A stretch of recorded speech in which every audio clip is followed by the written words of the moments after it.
प्यारे बच्चों, कैसे हो आप? हर घर पाठशाला में आपका स्वागत है।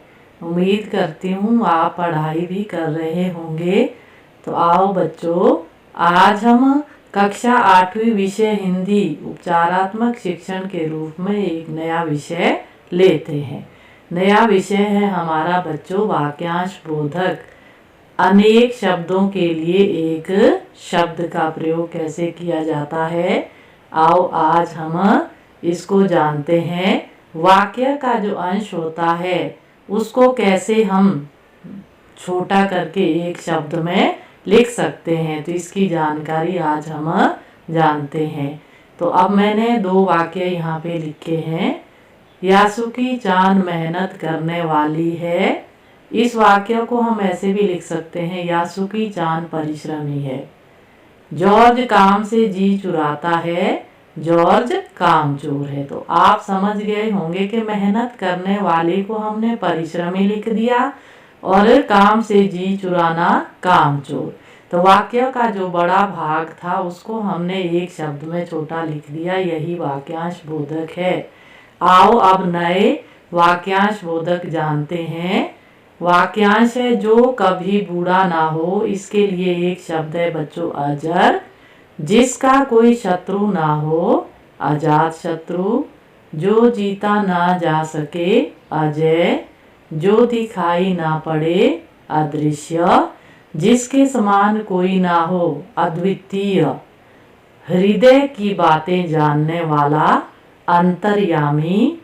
पृथ्वी, ग्रहों और तारों आदि का स्थान, उसे हम कहते हैं बच्चों अंतरिक्ष। यानी कि एक शब्द हमने इन वाक्य के लिए प्रयोग किया है। अब आगे है जो अधिक बोलता हो, वाचाल। समान आयु वाला, समवय। जिस स्त्री का पति जीवित हो, सधवा। और जिसका मर चुका हो उसे हम विधवा कहेंगे। कर्तव्य और अकर्तव्य के निर्णय में असमर्थ, किम कर्तव्य विमूढ़। कई बार हमारी स्थिति ऐसी बनती है कि हम सोचते हैं कि आज हम पढ़ाई शुरू करें या नहीं करें, असमंजस की स्थिति, दुविधा जिसे बोलते हैं। तो वही स्थिति बच्चों क्या होती है, किम कर्तव्य विमूढ़ होती है। तो आपको ये वाक्यांश बोधक पता चल रहे होंगे कि अनेक शब्दों के लिए हम कैसे एक शब्द का प्रयोग करते हैं, और उसी को ही बच्चों हम वाक्यांश बोधक कहते हैं। तो आपने पहले भी ये पिछली कक्षाओं में पढ़े हैं, तो आज हम इसका एक बार फिर से अभ्यास कर रहे हैं। कुछ हो सकता है नए शब्द भी इसमें जुड़ रहे होंगे और कुछ वही शब्द होंगे जो आपने पिछली कक्षा में भी जिनका अध्ययन किया होगा।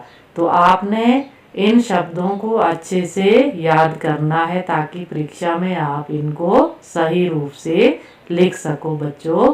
तो अब जानते हैं अगले वाक्यांश। जहां जाया ना जा सके, अगम्य। परलोक का, पारलौकिक। जो सब में व्याप्त हो, सर्वव्यापी। जिसकी कल्पना ना की जा सके, अकल्पनीय। अब जिसकी कल्पना की जा सके उसे कल्पनीय, उसमें उपसर्ग हमारा हट जाएगा और नौ का अर्थ फिर हाँ में आ जाएगा कि जो कल्पना के अंदर हो, कल्पनीय। तो ऐसे हमने बच्चों इनको इस तरह से याद करना है। अब जहाँ जाया ना जा सके, अगम्य। अब जहाँ जाया जा सके वहाँ अ हटा दिया, गम्य आ जाएगा, या आसानी से जाया जा सके उसे हम सुगम्य भी कह सकते हैं। तो इस तरह से ये वाक्यांश बनते हैं, वाक्यांश बोधक जिसको हम कहते हैं। तो अब आगे चलते हैं बच्चों, अगला शब्द लेते हैं। अनुचित बात के लिए आग्रह, उसे कहेंगे हम दुराग्रह। हित की कामना करने वाले, हितैषी। हित मतलब जो भलाई की बात करते हो दूसरों के लिए। 2 पैरों से चलने वाला, द्विपद। जो पहले नहीं पढ़ा हो, अपठित। आपको भी आता है परीक्षा में, अपठित गद्यांश को पढ़कर निम्नलिखित प्रश्नों के उत्तर दीजिए।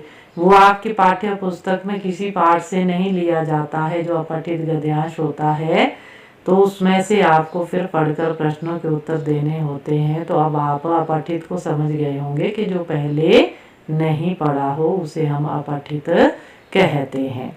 अब आगे चलते हैं बच्चों नए शब्दों की ओर। थोड़ा ज्ञान रखने वाला अल्पज्ञ जो स्पर्श करने योग्य नहीं है और सपृश्य जिसका कोई रक्षक ना हो अर्थात पालन पोषण करने वाला ना हो उसे हम क्या कहेंगे? अनाथ।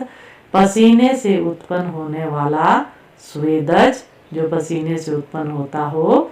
तो अब आगे चलते हैं, आगे नए शब्द लेते हैं। जो कभी ना मरता हो अमर, पहले हमने पढ़ा था जो कभी बूढ़ा ना हो उसे अजर कहेंगे, जो कभी ना मरता हो अमर कहेंगे। जो जाना ना जा सके अज्ञेय, अधिक निरर्थक बोलने वाला वाचाल, जो कम बातें करता हो मितभाषी। तो ये भी आपको अच्छे से समझ आ गए होंगे। अब आगे चलते हैं। जो किए गए उपकार को मानता है कृतज्ञ, जो उपकार को नहीं मानता है कृतघ्न, एक दूसरे के विलोम भी आगे।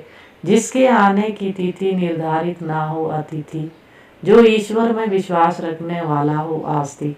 अगर जो नहीं रखता है उसे हम बच्चों नास्तिक कहेंगे। अब चलते हैं अगला हमारा गृह कार्यों की ओर। अब देखते हैं कि गृह कार्यों के रूप में हमने ये आपको मिलान दिए हैं यहाँ पे करने के लिए। तो ये आपको क और ख का सही मिलान करना है और अपनी कॉपियों में सुंदर तरीके से बच्चों लिखना है। तो उम्मीद करती हूँ कि आज का विषय आपको समझ आया हो।